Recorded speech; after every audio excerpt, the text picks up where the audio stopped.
Okay. Artificial intelligence is a controversial field of study that has been constantly evolving over the past century. AI has the potential to enhance efficiency and reduce the amount of tedious tasks that humans are required to perform. However, its rapid expansion has caused concerns from citizens, government officials, and scientists alike. Good morning, my name is Spencer Locke, and I based my research on the question, what have been the implications of the rapid expansion of AI, and how can these implications be monitored? I chose to research this topic for a few reasons. Firstly, as I briefly touched on, AI has the capability to reform many aspects of life, ranging from the production of goods to agricultural production. AI, when used properly, can benefit production and increase automation. Secondly, AI is already prevalent in many aspects of our lives. Many of us are unaware of this, including myself, but AI can be found in email spam filters, online shopping suggestions, and most commonly in smart response systems such as Siri and Alexa. So before analyzing the potential implications of AI, it's important to look at its history. Following the Second World War, I, Robot, a collection of stories surrounding science fiction, was published by Isaac Asimov in 1950. Asimov was one of the scientists that pondered deeply on the future and importance of machine intelligence, and his thought-provoking work has seen as the basis for this. Then, 6 years following, the term artificial intelligence was coined for the first time at a summer conference at Dartmouth University. Following the conference, the U.S. dedicated funding to the project as they envisioned it being successful, or assisting them in getting the upper hand in the Cold War. However, the large sum of money spent on developing AI showed little progress in the program itself, and the concept seemed to have hit a virtual blockade. Historically, the 1970s proved troublesome to the future of AI. Little progress was being made, prompting U.S. citizens to criticize the government for dedicating so much tax money to its advancement. Many people, including leading mathematician Professor Sir James Lighthill, believe that AI would never be capable of features such as facial recognition. And so funding for the industry was slashed, ushering in what became known as the AI winter. In the 1980s, however, AI was given new life by a boost of funds. By the late 1990s, many of the key goals of AI had been achieved. In 1997, two significant events occurred. Reigning world chess champion and grandmaster Garry Kasparov was defeated by a chess-playing computer program, and speech recognition software was added to the Windows operating system. These events demonstrated the early capabilities of AI, as well as what the future could potentially hold. Flash forward 20 years, and AI is controlling a multitude of aspects of our lives. Now let's look at the potential implications of AI's overexpansion. One of the major ethical issues posed is the impact of AI on human behavior and interaction. Just recently, in 2015, an AI bot dubbed Eugene Gutzman won the Turing Challenge for the first time, where human raters used text input to chat with an unknown entity and then guess whether it was a bot or a human. The AI bot was able to fool more than half of the humans in the situation. This challenge portrayed a severe problem with human ethics, as well as the future of AI could have a severe impact on human interaction. This is not uncommon either, as computer-mandated response systems have become increasingly popular in recent years.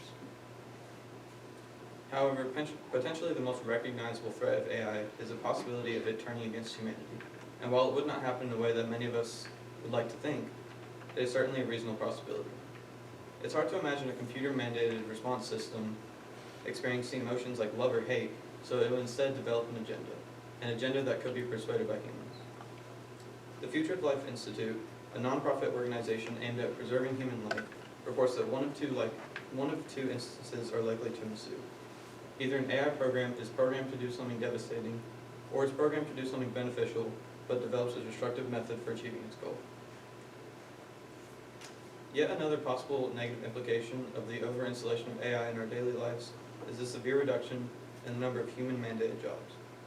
A 2-year study from McKinsey Global Institute, a commercial company aimed at helping leaders develop a deeper understanding on economic development, suggests that by 2030, intelligent agents and robots could eliminate as much as 30% of human-mandated jobs. Additionally, as the image on the right portrays, by the year 2030, 13 million jobs are in danger as a result of AI's expansion, and only 19% of these jobs can be safely replaced. The McKinsey study hints that the automation revolution, as they describe it, can only be compared with a shift away from agricultural-based jobs during the 1900s in the US and Europe. With all the potential conflicts prompted by AI's expansion, a few solutions have already been proposed by lawmakers and leading government officials. The first is simple. The U.S. and its people need to be more educated on what exactly AI entails. The rapid development of the system is concerning, and the last thing anyone wants is a poor development where the system exhibits bias through its development. Dr. Greg Benson, a professor of computer science at the University of San Francisco, says that we need to do a better job of educating the larger population on the complex technology topics prompted by AI. We need more people with a greater understanding of technology, software, and mathematics. The implication with this, however, is that it would require a large amount of work to ensure people are educated on this issue on a broad spectrum. In addition to being educated on AI's capabilities, another solution to monitoring the system is through giving humans the last word. An article from Science Daily, a website that provides press releases, states that the best method to controlling AI is by letting humans interrupt AI learning processes when necessary, while still making sure that the interruptions don't change the way the machines learn. AI operates on a learning basis. Therefore, when a mistake is made in its advancement or an error has occurred, it must be easy to erase in order to ensure that it does not continue with that agenda. However, the issue is that it would most likely require federal support to ensure that it acts accordingly. Overall, however, this is the best solution to monitoring AI's expansion. Regardless of what form it comes in, transformation can have both positive and negative implications depending on the person or group producing the change. In a report on the rapid expansion of social media usage, Edward Kessler states that its impact depends on the people who use it and how they use it. Kessler's report is vital to proving the point that applies to AI's development. AI can have both positive and negative implications depending on who uses it and how they use it. Kessler's report also goes on to detail that social media's expansion is troublesome as it contrasts traditional views or traditional practices of social media outlets controlling the spread of information, similar to how AI contrasts the viewpoint that humans control technology because of our superior level of intelligence. After hearing about the negative implications of AI's expansion, it might be easy to develop a negative opinion on it. Therefore, I want to leave you with this quote from Max Tegmark, president of Future Life Institute.